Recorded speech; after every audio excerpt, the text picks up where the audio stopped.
My name is Betsy DeMarco, and I have the Blue Dodo, and we're in Hamden, Connecticut.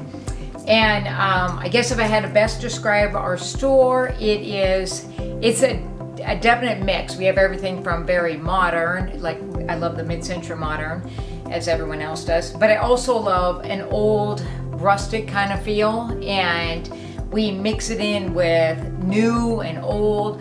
But I do have to say, we look for something that is beautiful first and foremost. Obviously something that is beautiful but has a story. We love a story behind a product, and I love the mix. I think everything that's new looks better when it's next to something old, and I love something that's soft next to something hard and bright next to dull, and I think that's what makes an interesting home. You can spend a fortune and you still are not going to have the interest as you would if you really sourced out a bunch of different things that speak to you. So if you see us today, by the time you see this video, it'll be totally different.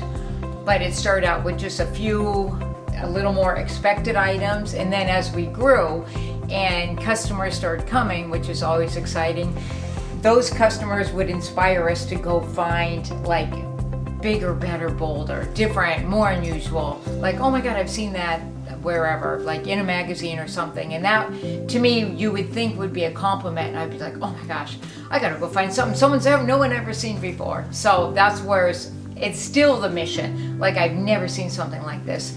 This is so beautiful. I would love this. Where I find the products are everything from, I try to do a percent. So I try to do at least 70% new, brand new. It may not look new, it's made possibly to look a little weathered or look older, but I do 70% new. So that's still an interesting product. There's still things being made that are brand new. They're not all, I discourage any plastic.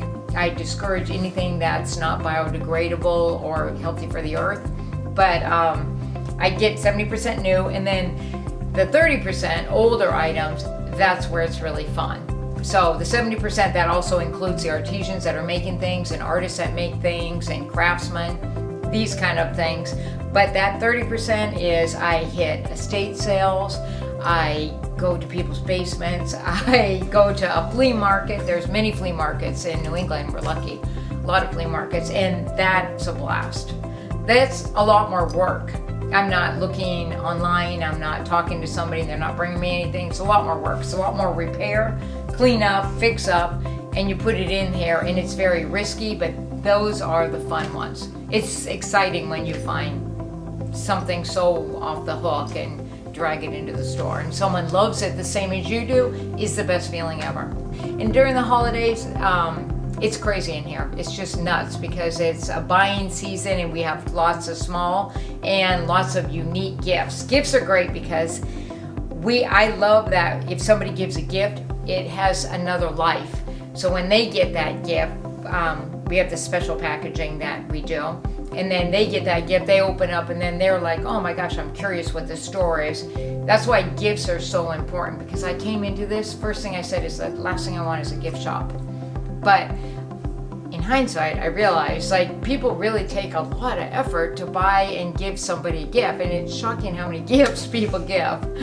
But we wrap everything in burlap and tissue, and then burlap with a big bow on it. And that burlap is biodegradable, but also when you see that big burlap package, they know where it came from. And that's always nice.